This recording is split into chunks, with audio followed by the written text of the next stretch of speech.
Hi. So, if you're high functioning autistic, or as the experts like to call us, ASD level 1, um, and you're late diagnosed, it's very, very likely, and it's often due to above high intelligence levels and efforts to fit in by masking.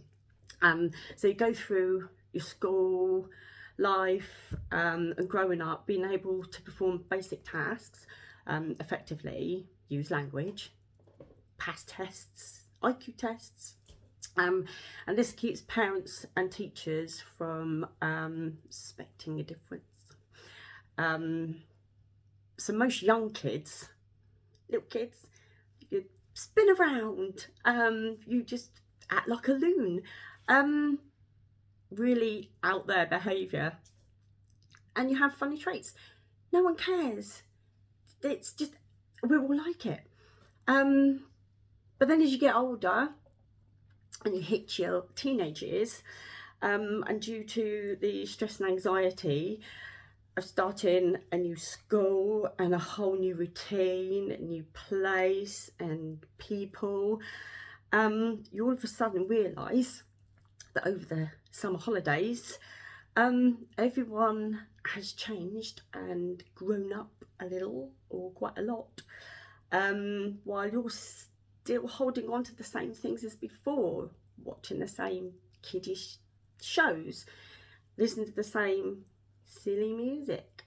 Nothing's changed, but everybody else has changed, and they've moved on. It's a horrible feeling. And so you kind of go in on yourself, and try to keep a low profile, or you get bullied. But leaving education to go into the adult world, in like the workplace,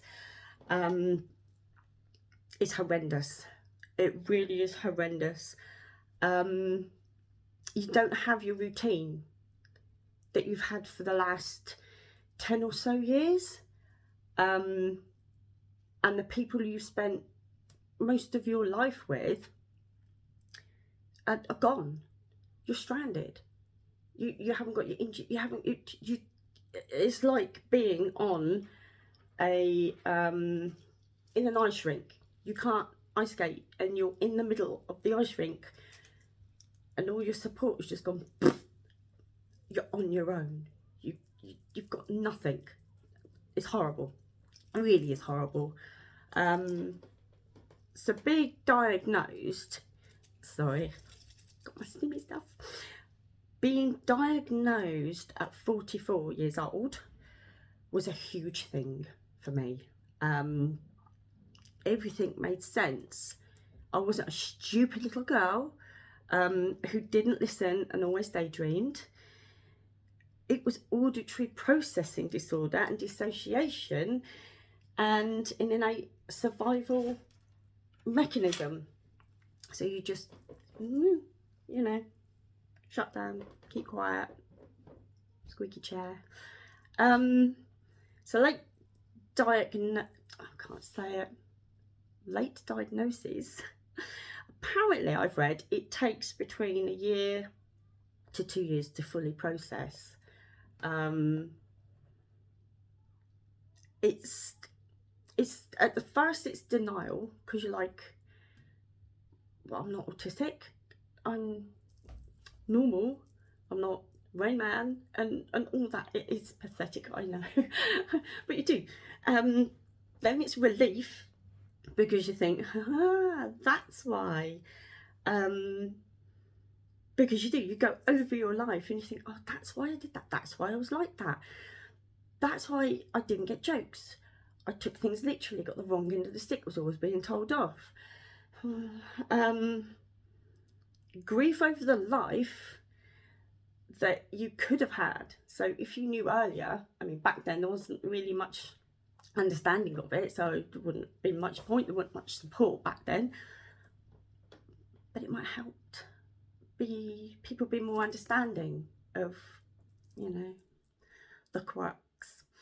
and anger over the way you were treated your whole life, being vulnerable but didn't realise it. You couldn't stand up for yourself because you couldn't say, I'm autistic, don't be an ass. Manipulated easily, very naive, and bullied. The list goes on. But I'm glad I found out that I'm autistic, as it gave me the answers I never knew I needed. I've had to learn who I actually genuinely am, and I have honestly learned to accept and love who that is. I understand my sensory issues and everything else that goes along with it. Only bummer is anxiety. But I've learnt to see the signals, and I can usually nip it in the bud. But I can understand, instead of just, oh my god, it can be because sensory issues. I'm in a noisy place, I'm in the supermarket, whereas before I'd be like, oh, what's happening? So you learn to know what is an actual anxiety or panic attack and what is sensory issues, so you can deal with it. And my life has been so much calmer. But you still get anxiety because you still have the odd days where everyone just looks at you. I'm used to it. So's everyone I work with. I'm sure they love me. But I see things differently from other people. I'm very tolerant and understanding of others, unless again they're a bit of a, and my sense of humour always gets me through.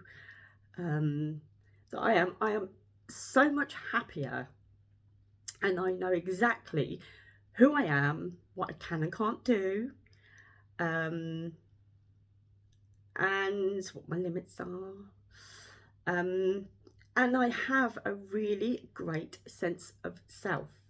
So those that are saying, oh, I don't need to get a diagnosis or this, that, and the other. I mean, fine.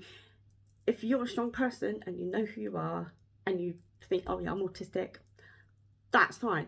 But if you're going through life and you have gone through life feeling like you're thick, you're stupid, always getting in the way, always getting on people's nerves, always getting things wrong, always smacking into things, falling over, tripping over, being a klutz, always been bullied or whatever, and you do think, am I not?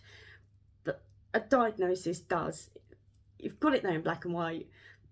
It's this is why I am the way I am, and you just work on it and figure out who you are. Seriously, it's worth getting a diagnosis. Thanks for listening.